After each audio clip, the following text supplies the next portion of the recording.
Poliforum, Centro de Innovación Social. Yo soy Omega Vázquez, directora general, y los invito a conocer nuestra nueva plataforma de difusión comunitaria. El día de hoy estrenamos el formato Debate Poliforum y tenemos excelentes invitados. Modera Eder Enzástiga. Quédense, estoy segura que será de su interés. Aquí en este esfuerzo por compartir el conocimiento, el diálogo.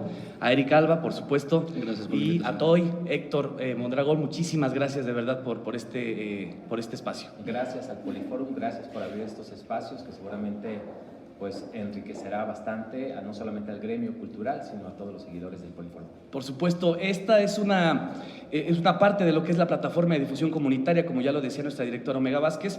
Es un esfuerzo importante por generar un espacio de comunicación alternativo, donde el diálogo, donde la apertura, donde la democratización de la información esté al alcance de todos los ciudadanos. Es un esfuerzo bastante importante de un equipo, bueno, ustedes no los ven, pero ahí están atrás.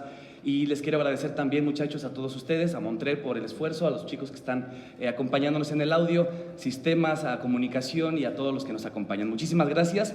Estamos dando justo tiempo para que nos acompañen en esta transmisión en vivo, que se vayan conectando. Este es un debate que tenemos programado para ustedes, donde hemos decidido que el tema podría ser muy interesante, el tema del periodismo cultural, sus perspectivas y sus realidades. Y para eso hemos invitado a nuestros compañeros que tienen una gran trayectoria, son gente que ha estado en el medio durante mucho tiempo y que conocen muy bien de lo que se está hablando. Quisiera empezar por Héctor Mondragón a leer un poquito de lo que es tu carrera o tu currículum, para que la gente te pueda ubicar y te pueda conocer más, ¿no? Eres egresado de la licenciatura en Ciencias de la Comunicación de la UBAC. Trabaja en el Sistema Michoacán de Radio y Televisión, cubriendo la fuente de cultura y espectáculos. Actualmente es presentador de la sección en el noticiero SM, segunda emisión. Ha sido corresponsal de medios como Univisión, Miami y Televen, Venezuela, community manager de la Expo Fiesta Michoacán 2017 y coordinador de medios de comunicación en innumerables espectáculos, incluso de talla internacional. Muchas gracias, Héctor, por estar con nosotros. Gracias por la invitación. Francisco Valenzuela, otro gran amigo y conocido de aquí de la mesa. Estudió licenciatura en Economía en la Universidad Michoacana de San Nicolás de Hidalgo y la maestría en Periodismo Digital en la Universidad de Guadalajara. Se ha desempeñado como editor y director general de sitio revésonline.com desde 2002 y como reportero en el área de cultura para los diarios Provincia y Cambio de Michoacán.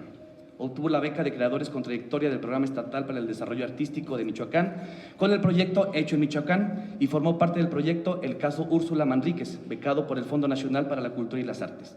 Ha colaborado para diversos medios periodísticos y culturales como Chilango, Emenquis, Mojo, Generación, Replicante, Picnic, Cirrosis, El Deforma, SDP Noticias y Sin embargo, y en radio condujo varios programas, como Noches de Cine, también estuviste ahí al lado de nuestro querido amigo. Como escritor forma parte de varias antologías literarias. Muchísimas gracias, gracias de verdad, a ti, Paco, por acudir al llamado. Eric Alba es egresado de la licenciatura en Música, con especialidad en órgano por el Conservatorio de las Rosas, y de la licenciatura en Pedagogía con orientación en Música por la Universidad de Guadalajara, así como ha sido director del Centro Regional de las Artes, el CRAM, director de la Casa de la Cultura y las Artes en Monclova, Coahuila. En 2001, jefe de difusión de varios festivales internacionales, jefe de publicidad en compañías políticas y jefe de investigación, documentación e información musical, Carlos Chávez. Realizó estudios en musicología con José López Calo, Aurelio Tello y Ricardo Miranda, así como una interpretación musical con Alfonso Vega Núñez, José Carmen Saucedo, Jesús Carreño, Herminio Sánchez de la Barquera, Joan Guillot. Fíjate, es que el francés a veces. Ejerce el periodismo desde 1993 como colaborador y director editorial en varios semanarios del estado de Coahuila, Michoacán, Sonora y la Ciudad de México. Un fuerte aplauso para todos ellos, por favor, compañeros que están aquí. Muchísimas gracias por acompañarnos. Gracias. Hay un público interesante. Bueno, hemos decidido llamar esta mesa Perspectivas y Realidades del Periodismo Cultural, y para esto hemos enumerado, digamos, una serie de temas. La ronda va a ser preguntas, vamos más bien a poner un tema sobre la mesa y me gustaría que cada uno tenga 2 minutos para exponer acerca de este tema, su pensamiento, su posición y su experiencia, ¿no? Vamos a empezar por la pregunta. El desarrollo e inicio del periodismo cultural en Morelia ha sido, esta ciudad es una ciudad muy cultural tradicionalmente y por supuesto intrínsecamente pues siempre hay quien se dedica a la crónica, a a la persecución de la información de este tipo de actividades, ¿no? Y entonces, en ese sentido, pues Morelia debe tener una tradición muy importante.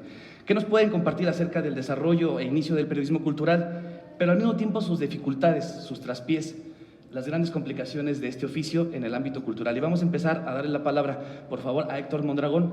Tienes 2 minutos, Héctor, para que nos cuentes. Muy bien, pues muchas gracias a todos, muy buenos días una vez más. Agradezco esta oportunidad a Omega Vázquez, compañera y amiga en varias ocasiones de medios de comunicación, sobre todo del sistema michoacano. Yo tengo 19 años trabajando para el sistema michoacano de radio y televisión. Ahí fue mi primer encuentro con la cultura, en la cobertura de festivales tan importantes como el Festival de Cine de Morelia, el Festival de Órgano, de Música. Incluso en ese tiempo se salía de la ciudad, no solamente se enfocaba únicamente a cubrir las actividades locales, que son muchas, que son vastas, que Morelia, siempre lo he dicho, es una ciudad de festivales. También acudimos a varios llamados, a varias convocatorias en estados vecinos como Guanajuato o la propia Ciudad de México. Esto lo hablo cuando había los presupuestos, cuando había recursos. Yo soy un fiel enamorado de la cultura. Mi expectativa cuando yo entré al sistema michoacano pues no fue prácticamente dedicarme a la sección cultural.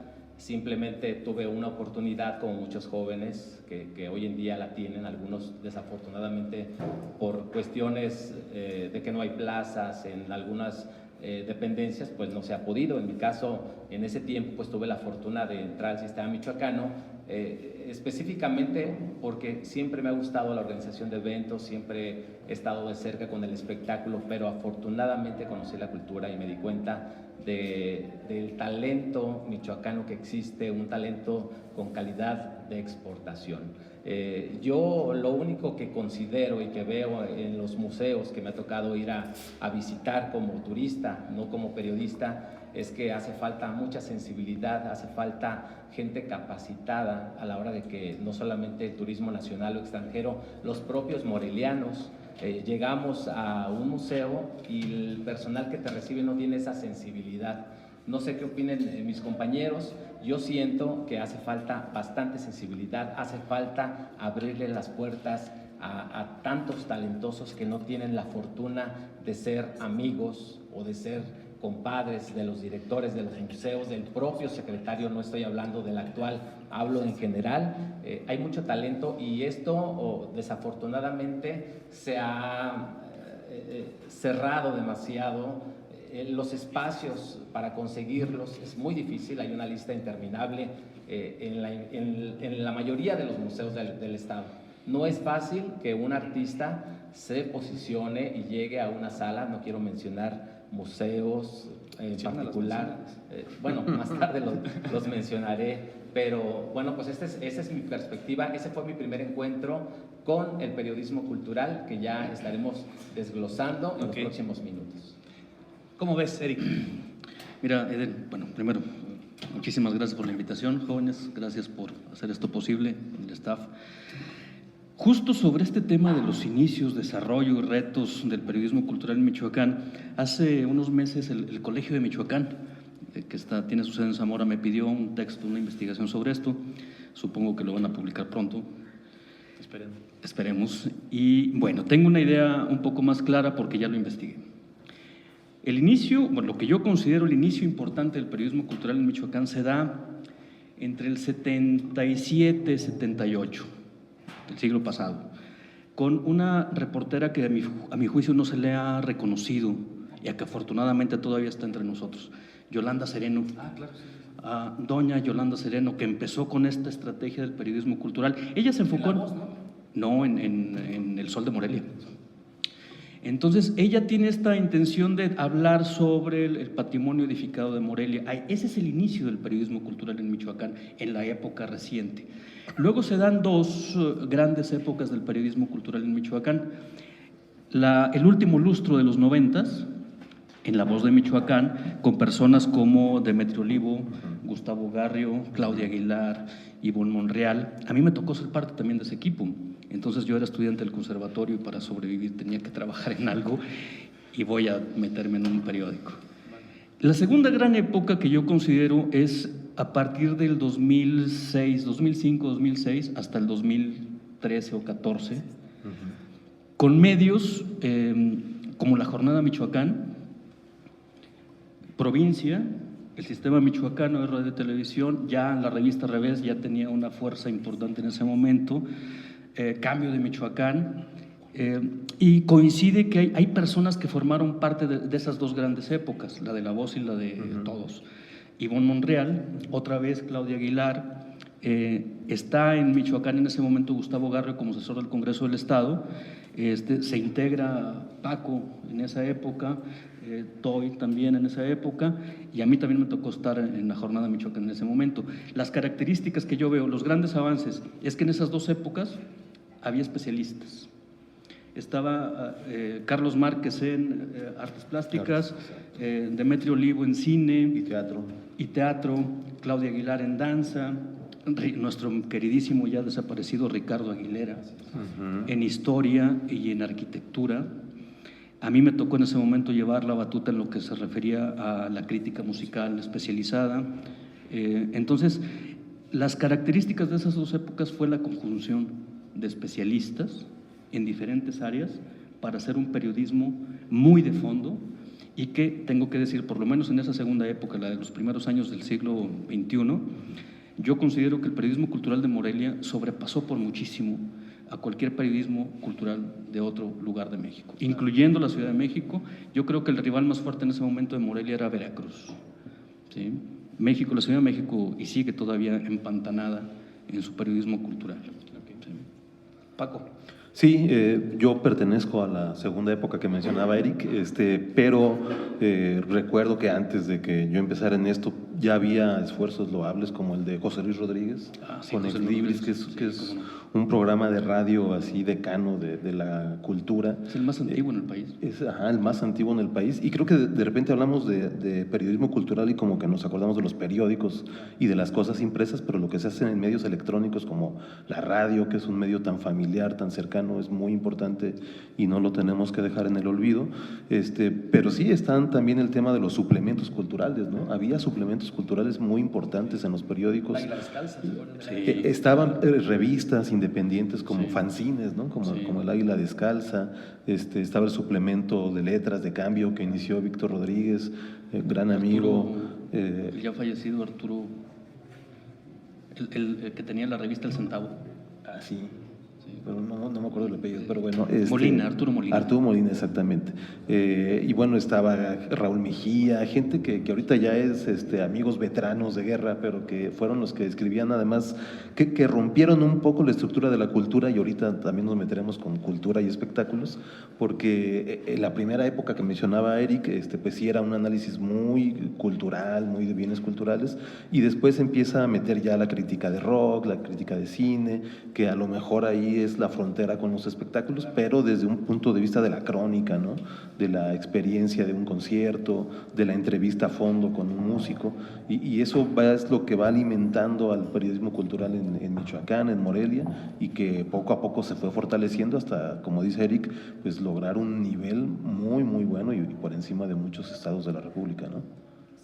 Evidentemente hay una gran historia y una tradición cultural en la ciudad.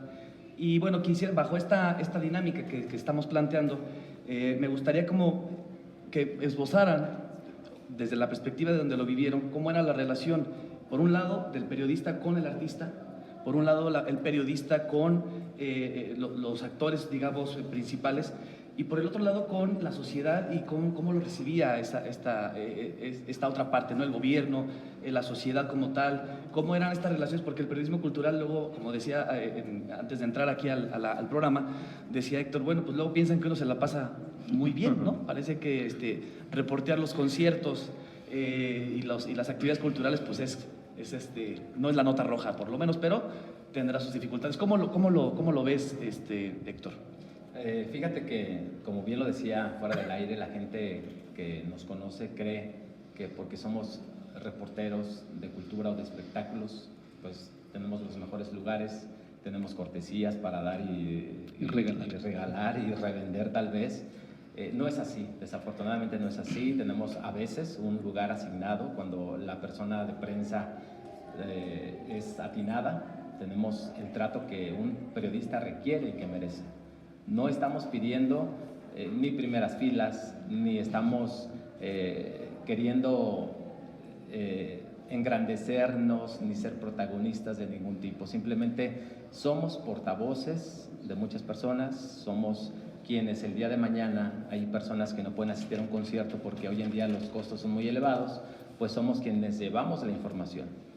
Así de sencillo. Nosotros somos publirelacionistas, no sé si ustedes coincidan conmigo, porque tenemos que hacer el contacto con el artista. Y no estoy hablando únicamente del espectáculo, hablo de los artistas locales, artistas emergentes, artistas un poco reconocidos o muy reconocidos. De hecho, nosotros tenemos que hacer ese primer acercamiento con ellos. Hay que tener también sensibilidad para poder llegar al artista y para poderle plantear lo que nosotros requerimos. Si es una entrevista en su taller, si hay una locación, si es en el estudio. A mí me gusta mucho trabajar con una pre-entrevista, me gusta ir calentando los motores, como yo generalmente digo, porque muchas veces llegamos en frío al estudio y resulta que o no conocemos muy bien la trayectoria del artista o ellos no conocen ni quiénes somos. Oye, se me viene a la mente ahora que comentas esto, porque, digo, con varios artistas he platicado y con varias gente que se dedica pues, a tocar, a hacer cosas. Hay esta percepción de que llegar a ustedes, a los reporteros de cultura, para que les haga la nota es complicado. Sí. ¿Por sí, qué? Porque hay esta sensación entre el artista como de, híjole, para pedirle que venga a hacer un reportaje es bastante complicado, porque pues muchos piensan, es que no va a querer venir porque lo mío no es tan bueno, o no le vende, o no le interesa, o no soy su cuate. ¿Por qué consideran que hay esta división ahí, esta sensación? En mi caso, la gente piensa que yo trabajo para el sistema michoacano. Yo soy un enlace entre la producción del noticiero de la noche con el artista, pero yo no decido. Muchas personas o muchos artistas creen que yo soy quien decide si entrevisto o no. Hay gente que me manda por inbox su currículum, me dice, oye, me dedico a esto, soy cantante, soy actor, voy a presentar un libro y me gustaría que me ofrecieras un espacio en tu noticiero. Yo eso lo comunico a mi jefe de información, pero yo soy muy claro, o sea, yo qué más quisiera que abrirle las puertas a todo. Sí, claro, hay que discriminar en algún momento. A todos, pero yo no soy la persona que decide. Yo muchas veces llego con mi jefe o mi jefa de información en turno y me dice, ¿sabes qué? No, o espérame, o después. Y ahí es donde creo yo que hace falta sensibilidad, de lo que decía yo al principio, de tener tacto y por lo menos tomarse el tiempo de googlear y decir quién es esta persona, porque muchas veces se pierden de grandes entrevistas y de grandes personajes por el simple hecho de no tener conocimiento de quiénes son las personas. Fíjate que a mí sí me tocó establecer mi propia agenda de trabajo. Yo sí tenía esa libertad. Y eso era derivado de que mi director me lo dijo muy claramente, yo no sé manejar esa fuente, entonces tú haz tu agenda. Y yo sí me negaba, y lo hice muy seguido, a entrevistar a ciertos, yo no les llamaría artistas, ¿no? Ciertos trabajadores del espectáculo.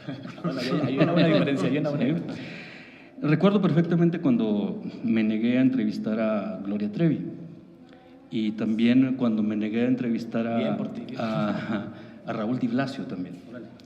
Entonces, mi jefe viene y me pregunta, ¿por qué no los quieres entrevistar? Porque no hay nada que yo les pueda preguntar, porque mi línea periodística en lo musical es otra área, ¿no? La música de concierto, cosas que tienen otro tipo de discurso. Entonces, yo podía negarme a hacerlo. Sí, estoy consciente de que eso te dibuja una figura de periodista elitista. Estoy completamente consciente. Y es válido. Pero también creo que no puedo yo entregar un producto a mis lectores, primero, al que no están acostumbrados. Exacto. Y que me va a causar un daño en mi imagen ante ese consumidor de información. Creo que uno también tiene que cuidarse. Estoy completamente de acuerdo. Muchas veces el gran problema es el jefe de información y el director, ¿no? Porque no tienen ni idea de dónde te están mandando, ¿sí? Afortunadamente en Michoacán, por lo menos en Morelia, no en todo Michoacán, pero sí en Morelia, ya pasamos esa etapa en la que el periodismo de cultura era ir a cubrir la obra de teatro de la escuela primaria. ¿Sí? Ya lo pasamos. Sí. Y ahora vamos a cubrir una obra de teatro y ya no nos interesa mucho ni la trama, ni, bueno, tal vez el trazo escénico, la simbología artística. Nos interesa mucho el concepto de producción artística que tiene no solamente el productor de la obra, sino el propio actor, el director. Aquí, afortunadamente en Michoacán hay excelentes directores de teatro que ya también están en ese nivel. Su puesta en escena es una puesta en escena completamente artística e incluso filosófica. Claro. Y ya por eso mismo uno tiene el derecho de decir, no voy a entrevistar a Raúl Di Blasio. Exacto. Sí. Mira, tocaba Héctor un tema muy interesante que es el de las relaciones públicas, ¿no? Y yo siempre he pensado que el medio como tal tiene que hacer esto porque pues de alguna manera te tienes que conectar con quien está ejerciendo un evento artístico o quien está al frente de algún grupo, etcétera. Pero ya el periodista como tal a veces confunde las relaciones públicas con el ejercicio periodístico crítico que tiene que existir. Y en una ciudad tan pequeña como es Morelia, donde la comunidad artística son muchos, pero ya globalmente son pocos, o sea, es un conjunto de amigos ahí que están y que además todos se conocen y todo esto, de repente se dificulta mucho o se hace complejo el ser crítico como periodista porque se lo toman a mal y dejan de ser tus amigos. Y creo que si quieres ser periodista tienes que estar consciente de eso, ¿no? De que algunos amigos ya no te van a hablar, de que se van a enojar contigo, de que te van a contestar en las redes como si te hubieras metido con su vida privada, cuando en realidad solamente estás haciendo una crítica subjetiva, además de que tú no tienes la razón, pero es tu punto de vista, de que si vas a un concierto y el sonido fue fatal, pues lo tienes que decir así, ¿no? Si el disco del artista es un disco más que no le ves ninguna diferencia, pues lo tienes que decir, y a lo mejor es tu cuate y se enoja, pues ni modo, ¿no? Pero creo que sí de repente en los medios locales se confunde eso y entonces empezamos a ver una serie de notas positivas siempre diciendo que todos los artistas son maravillosos, que todos los escritores son buenos, que todos los músicos son perfectos, que los eventos salieron bien, y en realidad estás engañando al público por quedar bien con alguien y por llevar esas relaciones públicas que solamente tenían que ser para un primer contacto, pero las llevas al límite de decir, pues yo quiero quedar bien con todos, ¿no? Y quiero que toda la comunidad artística sean mis amigos, y ahí ya no es periodismo. ¿Dónde encuentras esta diferencia o esta dualidad entre ir a hacer una crítica de un espectáculo o ir a hacer la crónica de lo que sucedió? ¿Cómo decides? ¿En qué momento decides, oye, hoy sí lo voy a lo mejor hasta porque quiero meter porque está haciendo cosas y a mí no me parece que lo está haciendo, entonces ya no nada más cuento lo que pasó, sino cómo pasó, qué sucedió y así, ¿no? ¿Dónde eligen eso? Tiene que ver un poco, perdón, con el modelo del periodismo y con los tiempos del periodismo, porque antes había especialistas, como Eric lo era, un especialista de crítico de conciertos. Entonces él tenía la preparación hasta académica, porque estudió música, para decir pues que el órgano había sonado mal, cuando uno como reportero general ni siquiera lo notaba, ¿no? Claro, Dices, ¿cómo Eric escuchó eso? Está loco, ¿no? Yo lo escuché bien, pero bueno, él era el que sabía. Hoy ya no hay reporteros, hay muy pocos especialistas escribiendo sobre eso, y entonces el reportero tiene que dividirse y tiene que ser crítico y tiene que ser el reportero nada más, y ahí un poco se mezcla, ¿no? ¿Y si alcanzan a mezclar lo personal? A veces. Sí, sobre todo cuando eres novato, porque se comete el error, el periodista novato siempre, y digo siempre, comete el error de asumirse como un juez. Exacto. Con el paso de los años te das cuenta de que no eres juez y que tienes realmente un papel más social. En realidad yo lo tomo así, ¿no? Mi trabajo como crítico musical no es enjuiciar una obra, una interpretación, sino servir como un traductor entre el intérprete musical y el público. A través de mi texto yo explico qué fue lo que pasó en cuanto al discurso, ya no en juicio. Pero regreso a tu pregunta, ¿cómo escoges qué hacer si vas a hacer una crítica, si vas a hacer una crónica? Eso también te lo da mucho el espectáculo o el concierto o la obra de teatro que vas a cubrir. Yo pongo un ejemplo, ¿no? Durante muchos años yo estuve cubriendo todos los conciertos del Festival Internacional de Música de Morelia, que son aptos, son idóneos para hacer una crítica técnica. Pero también me tocó cubrir el concierto de los Doors. Ahí no puedes hacer una crítica porque se impone una crónica. Por el mismo color. tema es más vendible una crónica. Exacto. Y yo hablé en esa crónica, y lo recuerdo perfectamente, de cómo empezó a rolar la marihuana entre el público y es parte del ambiente. Y tuve la fortuna después, entre paréntesis, de que esa misma crónica que yo publiqué la tomaron los Doors para abrir su página electrónica. Entonces, eso es un orgullo que me llevé por esa crónica. Oye, quisiera abrir un tema de una vez, ya que estamos justo en este limbo. Y bueno, lo quisiera abrir con Héctor, porque además tienes la posibilidad de estar como trabajando las dos áreas. Este asunto del espectáculo, que en algún momento se ha visto como lo más vendible, que hay un sector que lo ve como el chisme, el amarillismo, otros que ven la otra parte de los conciertos masivos, grandes, de los que venden, digamos, ¿no? Y está la otra parte que le llaman el periodismo de cultura, o de la alta cultura, ¿no? Y donde vienen otro tipo de manifestaciones con otro tipo de públicos, y que eso, bueno, ha dividido un poco esta sensación, incluso entre los mismos reporteros, ¿no? Soy espectáculo de cultura, soy el reportero de cultura o soy reportero de espectáculos, ¿no? ¿Dónde encuentras, Héctor, esta dualidad, o es lo mismo o no es lo mismo, o quién se ha dedicado a hacer esto, de dónde salió todo este tema de la división entre el espectáculo y la cultura? Por supuesto que no es lo mismo, lo comentábamos fuera del aire. Yo cuando voy a la cobertura de algún concierto, de alguna expofiesta, es un segmento de reporteros muy diferente a cuando me encuentro con un festival cultural, por ejemplo. Son fuentes completamente distintas, son reporteros completamente distintos, aunque como bien dice Eric, él está en la libertad de decidir si entrevista a Gloria Trevi o no. En el caso, cuando tienes un jefe de información y te mandan una orden de trabajo, tú tienes que acatar esa orden. Quiero hacer una mención sobre lo que decían en el bloque anterior, sobre hoy en día todos hablamos de que Cabezas como reventó la Plaza de Toros, reventó el centro de espectáculos y reventó no sé qué y reventó no sé cuántas cosas. Hay muchas amenazas por parte de los coordinadores del espectáculo, sobre todo, que si no subes una información a cierta hora y con lo que ellos te dicen, ya no entras al concierto. O sea, yo les he dicho, yo no soy el dueño del sistema, yo no soy dueño de las plataformas digitales, yo no puedo indicar, suban esta información a tales horas o bajen esta información. Hay amenazas, cosa que antes no sucedía.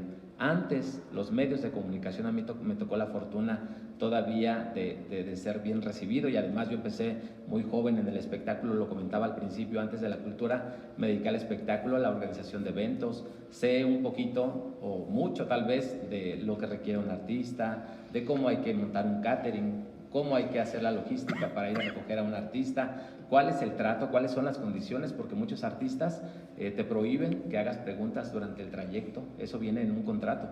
O sea, uno cree que nada más es ir a recibir al artista y la foto y les voy a preguntar. No, hay gente que por contrato no hablar con los artistas, simplemente el chofer, los asistentes, el staff y no más.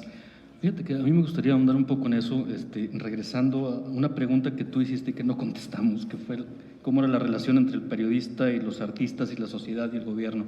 Yo tengo estos dos escenarios en estas dos épocas que me ha tocado participar en el periodismo cultural de Michoacán. En los 90s, el gran enemigo del reportero cultural era el funcionario cultural, porque el funcionario podía hacer que te despidieran con una llamada. Y a muchos les pasó. A mí no, pero a muchos sí les pasó. Eso fue en los 90s. En el periodismo cultural del siglo XXI, los primeros años del siglo XXI, en Michoacán, ya no era el problema el gobierno, porque ya estaba, digamos, domesticado. Y esa es la palabra correcta, no es despectiva. Los funcionarios culturales fueron domesticados por el periodista cultural. El gran problema ahora para el periodista cultural es el vocero de los festivales.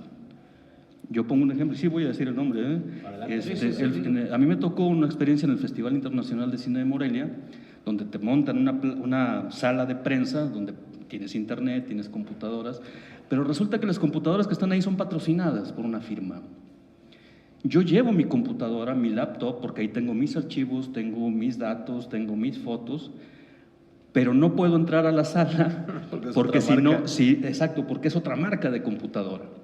Entonces te tienes que ir a trabajar a otra parte.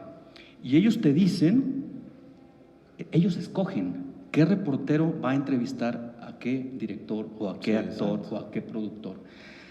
Esa línea de trabajo, que es primero excluyente y es humillante para los reporteros, sobre todo los locales, porque los internacionales, es más, hasta tenemos gafetes de distinto color. ¿Sí? Entonces, los voceros, el equipo de comunicación de los festivales se han convertido en el gran problema de los reporteros culturales. Aquí hay personas en el staff que han trabajado conmigo en festivales cuando yo he sido vocero y trato de no caer en eso, y todos son iguales, ¿eh? Y ahora sí, que se la rife el que quiera la mejor nota y que persiga, bueno, trabajamos en el festival de mapping con los artistas y yo los ponía y que cada quien preguntara lo que quisiera. Tiene que haber una equidad. Por eso es que después los reporteros no queremos cubrir tal o cual festival y luego por eso vamos y hablamos cosas feas del festival y luego por eso el vocero o el director del festival, la directora en este caso, se queja con el jefe de información, con el director del medio, porque el reportero dijo cosas feas.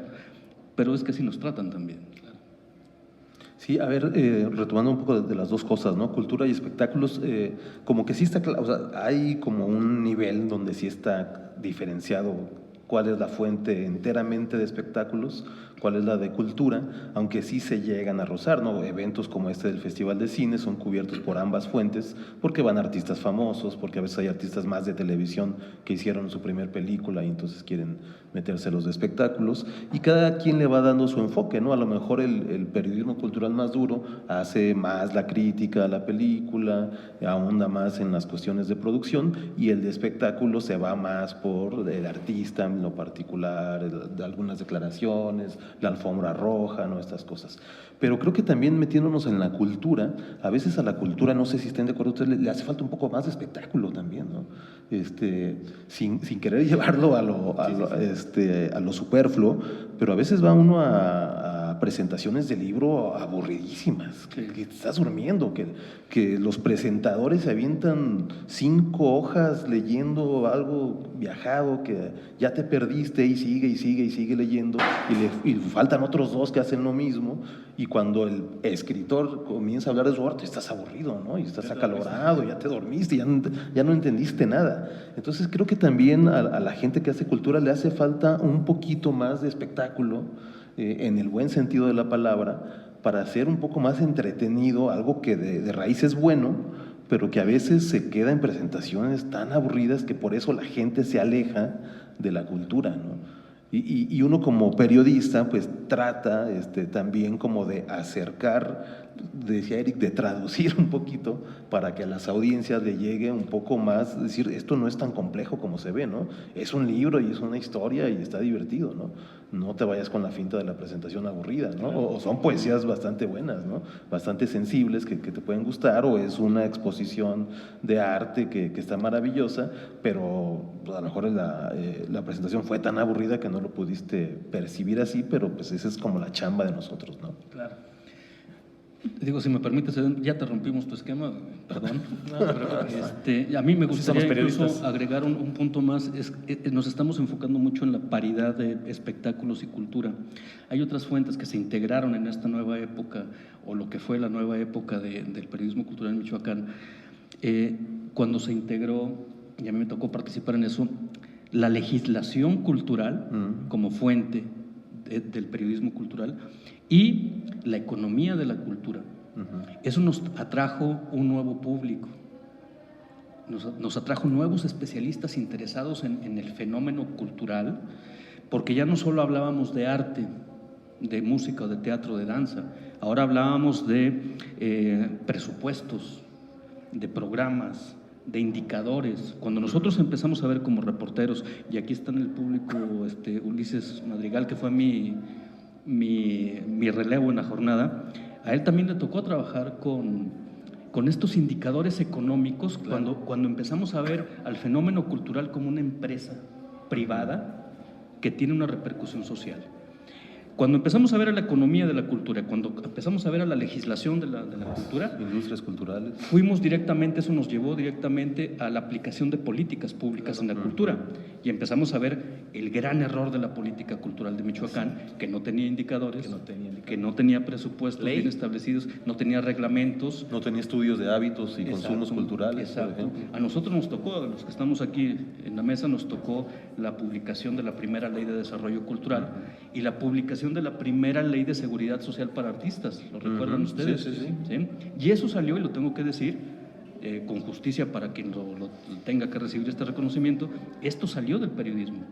La ley de seguridad social para artistas fue una presión que se le puso encima a Arturo Guzmán Ábrego, entonces presidente de la Comisión de Cultura del Congreso. Y es que además, del Estado. al ustedes estar tan cerca de los procesos culturales de los artistas, empiezan a identificar estas grandes carencias, ¿no? La seguridad social, la falta de reglamentos, la falta de espacios, presupuestos, etcétera, etcétera. Entonces se vuelven, por supuesto, la pluma se vuelve un vocero fundamental, ¿no? Se vuelve una ariete incluso. Claro, ¿no? Entonces, bueno, a partir de ahí, pues sí, por supuesto, la voz de los reporteros siempre fue sumamente importante, sobre todo en la década pasada fue sumamente importante. Quisiera yo preguntarle a la producción si hay alguna pregunta que esté ahí en las transmisiones, cómo va, si hay algo. Y bueno, si no hay, pues seguimos con el tema, porque además hay otro asunto que me gustaría abordar. El tema de del futuro del periodismo, ¿no? Con esta nueva integración de las redes, de la tecnología, hablando también, bueno, yo escuchaba ayer a una periodista argentina que decía que la imprenta en algún momento le quitó poder a la iglesia, ¿no? Como difundidora de la cultura.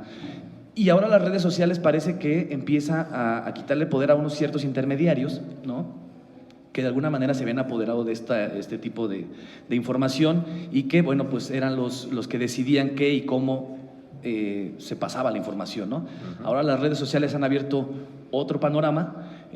Alguien dice que las redes sociales son las que van a terminar por sepultar ciertos medios de comunicación. Habrá que ver si eso sucede. Eso decían cuando salió el radio, ¿no? De la literatura y cuando salió la televisión del radio y así, y ahí siguen. Entonces me gustaría que abordáramos este tema. ¿Cómo lo ves, Héctor? El tema de las redes, ¿cómo ves el tema de los bloggers? ¿Cómo percibes desde la perspectiva del periodismo cultural toda esta nueva tendencia digital? Sin duda alguna vivimos una era digital, a mi punto de vista muy interesante. Hoy en día vemos que cualquier persona tiene un teléfono a la mano y puede ser reportero, entre comillas, por así decirlo. Sube alguna información y se convierte viral y en cuestión de segundos el mundo entero se da cuenta de lo que sucede. Yo pienso que muchas veces no sabemos trabajar en equipo, nos cerramos muchas veces las puertas. Hoy en día los programas, en el caso del sistema michoacano, ya no se están haciendo de media hora ni de una hora porque la gente ya no aguanta. La gente piensa y cree que la cultura es aburrida. Es lo que coincido un poco con Paco, que hay que darle un poquito de sazón a la cultura. Se imagina la gente que nunca ha acudido a un concierto de la Orquesta Sinfónica de Michoacán, por ejemplo, que últimamente, en los últimos años, se ha descentralizado y ha dejado de hacer sus conciertos únicamente en la capital. Me ha tocado la cobertura hasta en recintos religiosos como Tlalpujagua, por ejemplo, y con público que en su vida ha acudido a un concierto. Así de sencillo. Entonces, me parece que hoy en día también los lenguajes son diferentes. La televisión tiene que cambiar. Estamos haciendo televisión de hace 20 años y eso no es posible. Claro, eso también es un tema, ¿eh? Estamos haciendo nosotros producciones máximo de 15 minutos. Estamos en una alianza ahorita con el Conservatorio de las Rosas. Estamos queriendo innovar, tratando de abarcar otros segmentos fuera de lo convencional y fuera de lo que generalmente los puntos que siempre se tocan, que obviamente la catedral siempre será un recinto o el más importante de la capital y uno de los más importantes de México y de América Latina, del acueducto por supuesto, pero también el Conservatorio de las Rosas, además de ser el primer conservatorio de América Latina, pues es un lugar de talento, de talentosos que muchas veces se quedan guardados y sabemos muy poco de cuál es la vida de un artista, por ejemplo. Aquí no me dejará mentir Eric, que muchas veces tienes que hacer una banda forzada a tocar covers porque pues de algo tienes que comer. Claro. Fíjate que mi concepto sobre la incidencia, la influencia de las redes sociales, de los teléfonos móviles, en mi concepto no tiene ningún tipo de relevancia en el periodismo cultural. Y te voy a decir por qué. Porque lo que hace que el periodismo cultural tenga esas características es la especialización de su reportero. Entonces, por muchos teléfonos y muchas cámaras de teléfonos que tengas, no vas a poder saber dónde está el error en la aplicación de un programa público. Realmente los teléfonos móviles nos han servido para la inmediatez. Las redes sociales son para la inmediatez, pero la nota cultural no tiene por qué ser inmediata. Lo único que vamos a tener es testigos. Vamos a tener muchos testigos de un hecho cultural. ¿Sí? Y no estoy hablando de un concierto, estoy hablando de un artesano, estoy hablando de formas productivas que inciden en la personalidad de un conglomerado. Eso es cultura. Tú puedes tener muchos teléfonos celulares en las aguadoras de Uruapan, pero si no le sabes decir a tu espectador de dónde sale esa danza, quién participa, cada cuándo se hace, qué simbologías tiene, entonces no es periodismo cultural, es una simple imagen en movimiento. ¿Tú ves ese tipo de periodismo ahora? O sea, esa inmediatez en Veo los periodistas actuales. Mira, ahorita, no nada más en México, sino a nivel internacional, hemos acostumbrado a través de estos dispositivos y de estas redes sociales, hemos regresado, hemos tenido ese retroceso de ver a la cultura comunitaria como una estampa folclórica. Cuando ya habíamos superado eso, la Noche de Muertos en Michoacán ya había salido de eso.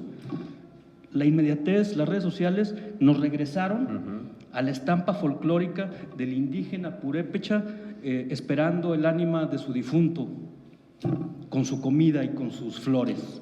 Volvimos a la estampa folclórica a través de la inmediatez, de las redes sociales. ¿Por qué? Volvemos a lo mismo, no hay especialistas. No hay un historiador ahí, no hay un etnólogo, no hay un sociólogo que explique a través de las redes sociales por qué esas flores, por qué esa comida, por qué ese arco floral, por qué esa indumentaria. Entonces, en el periodismo cultural yo no le veo ningún tipo de incidencia a la tecnología. Okay.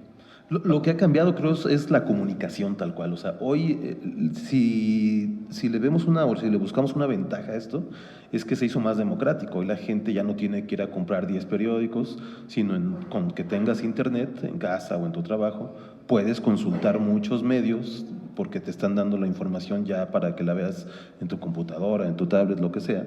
Y eso es lo positivo. Lo negativo es lo que dice Eric, ¿no? Estamos bombardeados de información, la cual está incompleta, muchas veces es falsa, muchas veces está descontextualizada, muchas veces está voceada por alguien que no es experto, que ni siquiera estudió periodismo, y eso se va quedando ahí en un día, 2 días de duración y después se olvida, ¿no? Hay muchísimas formas, creo que le llamamos la era de la información ahora, pero es la era de la desinformación. Hay una cantidad de desinformación terrible que confunde a la gente e incluso que luego tiene que ver con luchas políticas de gente que sabe que es falso pero lo siembra. Recuerdo hace unos meses la nota que salió de que Elena Poniatowska iba a recibir dinero de gobierno y toda la gente ahí enardecida, que por qué, cuando era una nota viejísima. O sea, esto era una lista que había salido en diciembre del año pasado con una lista sugerida de asociaciones civiles que iban a apoyar, que finalmente se echó para atrás, pero en su momento nadie lo dijo, casi nadie lo dijo, ¿no? Y de repente alguien influencer en Twitter cuela una fotografía y esa fue su fuente, una foto vieja que ya ni siquiera tenía, que no estaba actualizada porque ya le habían dado vuelta para atrás a todo eso. Y manipulada, y entonces todo el mundo dándolo por cierto, ¿no? O sea, esa desinformación no abona, sino que confunde, pero el periodismo, el verdadero periodismo, hace su trabajo con o sin redes sociales, ¿no? Y es lo que la gente recuerda y es lo que trasciende además hasta para las decisiones de política pública. Tenemos ejemplos, no de cultura necesariamente, pero como Animal Político, que hace un periodismo digital, o sea, es un medio nativo que nació en digital, y ahí está la estafa maestra de la que tantas cosas hemos hablado, sí. Y tantos otros ejemplos de medios digitales nativos que han aprovechado eso para hacer verdadero periodismo. Lo demás es inmediatez y es un tren del mame de un día, ¿no? Sí, claro. Bueno, pues se nos ha acabado el tiempo, la mesa está para durar una noche entera. Sí. Efectivamente, yo quisiera bueno, pedirles un último comentario, que tenemos un minuto cada quien para poder cerrar la mesa, un cierre, bueno, pues justo de el periodismo cultural, ¿no?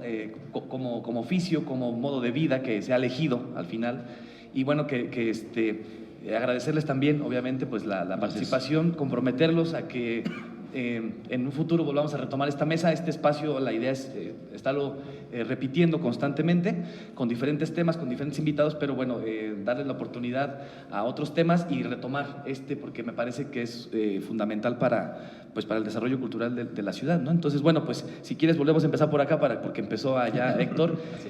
Mejor empezamos por Paco. Muchas gracias, Paco, y bueno, pues tienes un minuto para… No, pues gracias a ti y a las 600 personas que están aquí al frente. Muchísimas, 700. No, pues quienes nos dedicamos al periodismo cultural lo hacemos más por una pasión, porque nos gusta nos gusta el periodismo y nos gusta este enfoque cultural.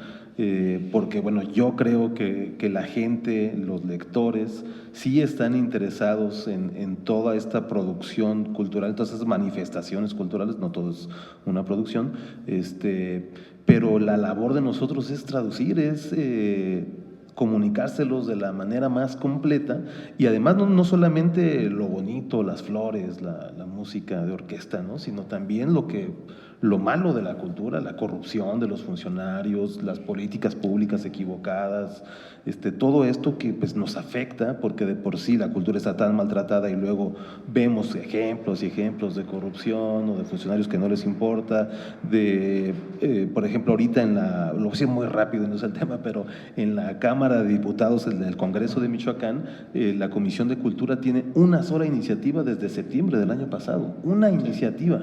Es terrible, ¿no? Y todo eso pues nosotros lo tenemos que comunicar, porque incide para el bienestar o el malestar de la sociedad, ¿no? Y pues ahí estamos. Yo los invito a leer revésonline.com, aprovechando el comercial. No, claro. Y ahí nos comunicamos. Yo cerraría con esto. Primero, la invitación a reconocer que, por lo menos en el periodismo cultural, el periodismo cultural no surge de una escuela de periodismo. El periodismo cultural en México, por las características, el periodismo cultural surge de especialistas en diferentes áreas que se integran después al periodismo, ¿sí? Tal vez el reportero de deportes, el reportero de espectáculos o el reportero de cualquier otra cosa de policíaca sí salga de una escuela de periodismo, pero el reportero cultural no. Entonces, yo invitaría primero a las empresas informativas michoacanas a que pongan atención a que esa la fuente cultural vende mucho, genera muchos ingresos a la empresa, siempre y cuando la sepan manejar de manera adecuada. Segundo, una invitación a las escuelas de periodismo mexicanas, principalmente las de Michoacán, para tomar en cuenta que una ciudad como Morelia, que tiene una economía muy alta basada en la cultura, no puede ignorar, una escuela de periodismo en Michoacán no puede ignorar el periodismo cultural. Claro. Y tercero, una invitación al consumidor de información cultural a que sea también exigente, claro, con sus reporteros, sí, con ese informador que tiene enfrente, a que sea exigente y a que no se toque el corazón y que le dé vuelta a la página, que le cambie el canal, que cambie la estación de radio, cuando la información cultural no tiene la calidad suficiente para nutrir la vida de ese espectador. Entonces, la invitación, al final, la invitación que yo hago es a esforzarnos todos y hacer cada quien lo que le toca de manera bien hecha. Muchas gracias. Héctor. Pues agradecer la invitación al Poliforum, a Omega Vázquez, titular de este espacio, a mis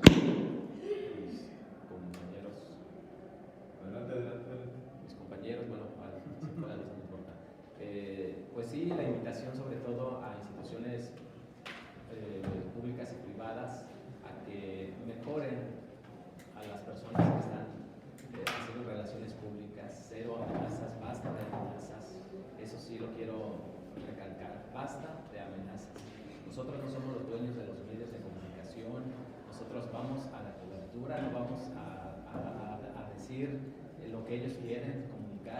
Yo he recibido correos electrónicos con faltas de ortografía que vienen de parte de la coordinación, de los voceros.